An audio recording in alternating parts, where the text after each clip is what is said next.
Hello everyone and welcome back to UGC NET mentor. I hope you all are doing well. Guys, एक बहुत ही amazing update आया है UGC की तरफ से। उस अपडेट को आज मैं इस वीडियो में एक्सप्लेन करने वाला हूँ। वीडियो में आगे बढ़ने से पहले मैं आपको बता दूं कि मैं इस चैनल पे आपको यूजीसी नेट से रिलेटेड सारी अपडेट देता रहता हूँ। साथ ही किसी कॉलेज में असिस्टेंट प्रोफेसर, असिस्टेंट रजिस्ट्रार या पीएचडी एडमिशन के फॉर्म निकलते हैं तो इस सभी से रिलेटेड अपडेट आपको यहाँ पे मिलते रहते हैं। सो गाइज मेक श्योर आप इस चैनल को सब्सक्राइब कर ले, साथ ही बेल आइकन प्रेस कर ले ताकि आपको अपकमिंग वीडियोस के सभी नोटिफिकेशन मिलते रहें। गाइज आज यूजीसी की ऑफिशियल वेबसाइट पे आज 14 जनवरी है और आज के दिन ही इस नोटिस को यहाँ पर अपलोड किया गया है। इस नोटिस में एक बहुत ही इंपॉर्टेंट बात की गई है, that is academic bank of credits in higher education. अभी ये क्या है? अगर आप लोग अभी ग्रेजुएशन में हो, पोस्ट ग्रेजुएशन में हो या फिर आगे चल के पीएचडी करने वाले हो या फिर अगर आप लोग सब कुछ करके बैठे हो तब भी आपको ये जानना बहुत जरूरी है, बिकॉज हमारी इंडिया में चीज पहली बार होने जा रही है। ये सब जो चीजें हैं वो आपके अब्रॉड में, विदेशों में हुआ करता था, अब इंडिया में भी जो चीजें हैं होने वाली हैं। तो चलिए स्टार्ट करते हैं, समझते हैं कि ऐसा क्या होने वाला है और क्या इंपॉर्टेंट है आप लोगों के लिए इस चीज के बारे में समझना और जानना।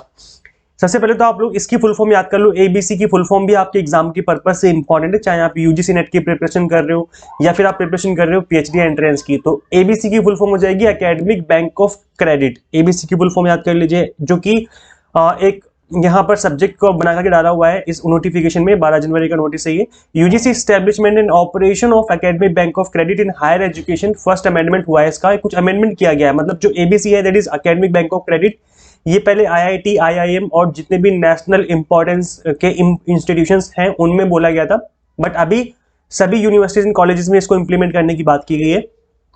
मैं इसको कंप्लीट बताऊंगा, डिटेल में सारी चीज एक्सप्लेन करूंगा और आपको जानना क्यों जरूरी है मैं ये भी आपको आज की इस वीडियो में बताने वाला हूं।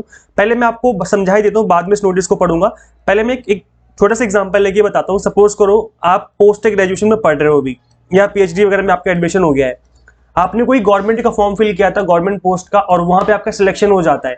तो ऐसे में क्या करते हैं स्टूडेंट्स, वो जो स्टूडेंट्स होते हैं वो पोस्ट ग्रेजुएशन छोड़ देते हैं बीच में, या पीएचडी हो गई थी 1 साल 2 साल हो गए थे और जैसी गवर्नमेंट जॉब लगी अभी वो कंटिन्यू नहीं कर सकते तो उसको छोड़ देते हैं वो। तो ये जो प्रॉब्लम है ये एक बड़े लेवल की प्रॉब्लम है, क्योंकि गवर्नमेंट जॉब लगना है कोई आम बात नहीं है, आपकी बड़ी मुश्किल से जॉब लगती है। फिर ऐसे में स्टूडेंट्स जॉब को प्रेफर करते हैं और जो अपनी वो हायर एजुकेशन है उसको बीच में छोड़ के चले जाते हैं।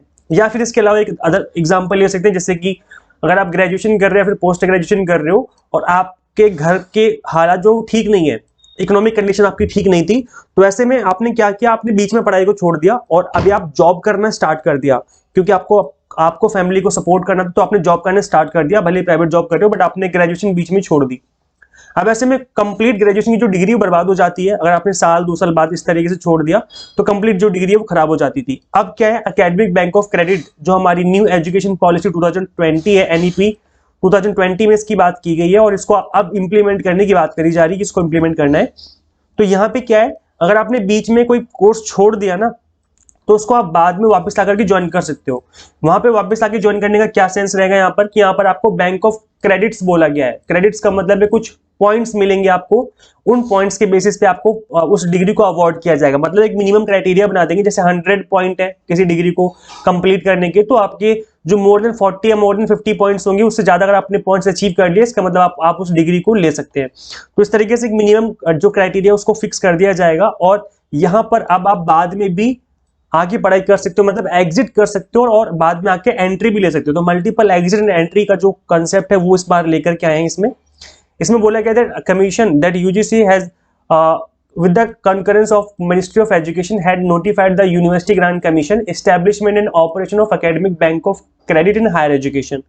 तो अब यहाँ पे क्या है, पहले उन्होंने बोला था कि भाई हम जो आपके एनआईटी है, आईआईटी है और ये जो आपके आईआईएम है इनमें हम भी इंप्लीमेंट करने की बात करने का प्लान किया गया था। बट अभी क्या है कि यहाँ पर सभी जितनी भी यूनिवर्सिटीज एंड ऑटोनोमस कॉलेजेस हैं सभी को इसके अंदर इंक्लूड करने की बात की जा रही है, जो कि अब क्या है सभी यूनिवर्सिटीज एंड कॉलेजेस को इस स्कीम के अंदर अपने आप को रजिस्टर करना पड़ेगा। और जितने भी स्टूडेंट्स हैं, जो आप लोग एस्पिरेंट्स, जो कैंडिडेट्स जो पढ़ रहे हैं अभी, student of university and institutions, आप लोगों को भी अवेयर होना पड़ेगा इन चीजों को लेकर के कि अब एकेडमिक बैंक ऑफ क्रेडिट जो है वो आने वाला है और ये इंप्लीमेंट होने के बाद हर एक हायर एजुकेशन में यहाँ पर क्या होगा, इस स्कीम को इंप्लीमेंट करा दिया जाएगा। अब गाइज यहाँ पर आपको पता चल गया, अब इस वीडियो को ज्यादा से ज्यादा आप अपने फ्रेंड्स के साथ शेयर कर देना ताकि बाकी लोगों को पता चल जाए। यहाँ पर एक न्यूज भी आई थी, इसको भी एक बार रीड आउट कर लेते हैं ताकि आपको चीजें और अच्छे से क्लियर हो जाए। ये एकेडमिक बैंक ऑफ क्रेडिट का यहाँ पर एक आर्टिकल लिखा गया था जब आया था ये। तो यहाँ पे लिखा हुआ था prime minister Modi ji launch the academic bank of credit ABC, जो कि 29 जुलाई 2021 में लॉन्च किया था उन्होंने।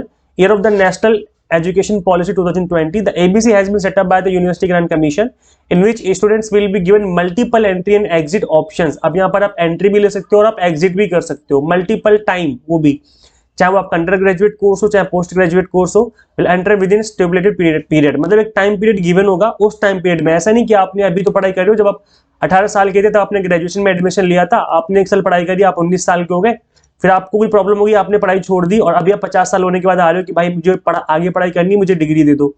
तो ऐसा भी नहीं होगा, एक स्टेबुलेटेड टाइम पीरियड होगा। मतलब बता दिया जाएगा कि किस टाइम पीरियड में आप 4 साल 5 साल 10 साल जो भी टाइम पीरियड दिया जाएगा, यहाँ पर जो है कंप्लीट चीजें बता दी जाएंगी हमें यहाँ पर।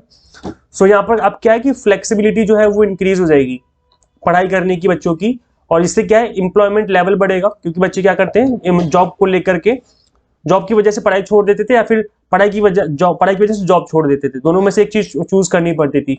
तो अब क्या है ग्रोस एनरोलमेंट रेशियो बढ़ेगा और जो बाकी प्रॉब्लम थी वो भी इससे क्या हो जाएंगी, ठीक हो जाएंगी। यहाँ पर ABC के अंदर एक as a learner as a student आपको यहाँ पर एकेडमिक बैंक अकाउंट ओपन करना पड़ेगा, जैसे हमारा सेविंग बैंक अकाउंट होता है हमारे बैंक में, ऐसे एक आपका अकाउंट ओपन किया जाएगा डिजिटल फॉर्म में, और वहां पे आपको एक यूनिक ID दी जाएगी जो कि आपका अकाउंट नंबर होगा। उस ID के अकॉर्डिंग आप उसको कभी भी स्टेटस चेक कर सकते हो कि आपके बैंक अकाउंट में कितने क्रेडिट है। सबसे अच्छी बात यह है कि यहाँ पर गवर्नमेंट ने एक चीज बहुत अच्छी करी है इस बार, दैट इज कि अब यहाँ पर जो ABC रेगुलेशन होगा वो इस तरीके से होगा कि जो आपके क्रेडिट्स है ना, वो जरूरी नहीं कि आप 50 कि मतलब 100% आप अपने कोर्स से ही उन क्रेडिट को अर्न करो, आप इसको बाहर से भी अर्न कर सकते हो। जैसे फॉर एग्जांपल सपोज करो मैं BBA कर रहा हूँ, मैं BBA की डिग्री कम कर रहा हूँ, तो जब मैं सेकंड ईयर में आया तो मुझे लगा यार कि मुझे कोडिंग वगैरह सीखनी चाहिए, बिकॉज मुझे मेरा ना कोडिंग में बहुत इंटरेस्ट है, या मुझे वेब डिजाइनिंग सीखनी है, मुझे वेबसाइट बनाने में बहुत इंटरेस्ट, मजा आता है, मुझे एंड्रॉइड ऐप बनाने में बड़ा मजा आता है, मेरे बहुत मजा आता है इन सब चीजों में। तो मैं क्या करूंगा कि स्वयं पोर्टल पे कुछ कोर्सेज अवेलेबल है 3 महीने के 6 महीने के, मैंने इस ऑनलाइन कोर्स को ज्वाइन कर लिया। अब इस कोर्स को करने की मुझे यहाँ पर 4 पॉइंट या 10 पॉइंट इस तरीके से मुझे मिल रहे थे, ठीक है। तो यहाँ पर मुझे 4 पॉइंट, अगर मैंने उस कोर्स को कंप्लीट पढ़ाई करी 6 महीने की, मैंने एग्जाम दिया, मैं उसमें पास भी हो गया, तो वहां पे क्या होगा, मुझे ये 4 पॉइंट दिए जाएंगे जो कि मेरे ABC में ऐड हो जाएंगे। तो कहने का मतलब ये हो गया कि जो BBA में पढ़ रहा हूं, जैसे मैं अकाउंट्स पढ़ूंगा, BBA में मैनेजमेंट पढ़ूंगा, मार्केटिंग पढ़ूंगा, उसके तो मुझे पॉइंट्स मिलेंगे, प्लस मैं बाहर से भी अपने जो पॉइंट्स है वो अर्न कर सकता हूं। तो 50% की इन्होंने वेटेज रखी कि आउटसाइड जो है अपने कॉलेज के और यूनिवर्सिटी के जो सिलेबस है आपका, उसके बाहर से भी आप लगभग 50% जो है आप बाहर से भी पॉइंट अर्न कर सकते हैं। तो ये कितनी अच्छी बात है। जब आप ग्रेजुएशन कर रहे होगे तो जो आपके कोर्सेज अवेलेबल है स्वयं पे, नेपटेल पे, वी लैब पे, जो गवर्नमेंट पोर्टल्स हैं, ये जो अदर रजिस्टर्ड ऑफिशियल रजिस्टर्ड आपके हायर एजुकेशन है जो कि स्किल बेस्ड कोर्स करवाते हैं, तो उनके पॉइंट्स भी यहाँ पर वैलिड रहेंगे, चाहे आपकी वो डिग्री हो, चाहे डिप्लोमा हो, चाहे कुछ भी हो, ठीक है, चाहे सर्टिफिकेट प्रोग्राम हो, हर चीज के जो है यहाँ पर पॉइंट्स वैलिड रहेंगे। तो ये बहुत अच्छी चीज है। और इंडिया में भी पहली बार हो रहा है ये सब, एकेडमिक बैंक ऑफ क्रेडिट करके, ABC करके। पहले इंडिया में सब नहीं होता था, पहले आपके ग्रेजुएशन में भी कुछ क्रेडिट्स होते थे, जिसको कि आपको एक सब्जेक्ट को आपको 4 घंटे पढ़ना होता था पर वीक में, इस तरीके से आपको सिलेबस में मेंशन होता था क्रेडिट्स। खैर वो तो बहुत पुरानी बात है, वो एक तरीके से ट्रेडिशनल क्रेडिट हुआ करते थे। अब क्या है, अब डिजिटल क्रेडिट है, आप कहीं से भी चीजों को अर्न कर सकते हो, और ये बहुत अच्छी चीज है। ये जो चीजें विदेशों में होती थी अब इंडिया में हो रही है, तो ये बहुत अच्छी बात है कि हम अपने एज इन इंडिया में इन चीजों को देख पा रहे हैं। और अब जो स्टूडेंट्स पढ़ाई करेंगे ग्रेजुएशन, पोस्ट ग्रेजुएशन या फिर आगे जो हायर एजुकेशन करेंगे, उनको इन चीजों में बहुत बड़ा फायदा होने वाला है। आप लोगों को क्या कहना है? मुझे तो लगता है कि बहुत अच्छी बात है इंडिया के लिए, और हमारे एजुकेशन सिस्टम को बहुत स्ट्रॉन्ग कर देगा ये, क्योंकि अब क्या है, स्टूडेंट्स कुछ भी पढ़ाई कर सकते हैं जो उसका मन करता है पढ़ाई करने का। तो आज की इस वीडियो में इतना ही। आई होप वीडियो को आपको अच्छी लगी होगी। अच्छी लगी हो तो लाइक तो आप कर ही देते हो, बट शेयर जरूर कर देना। आप लोग शेयर नहीं करते तो आप इस वीडियो को शेयर भी कर देना, ताकि बाकी स्टूडेंट्स को भी पता चले कि ABC क्या है और वो किस तरीके से हम लोगों को फायदा मिलने वाला है यहाँ पर। गाइज मिलते हैं नेक्स्ट वीडियो में। Till then keep watching UGC NET mentor. Thank you so much.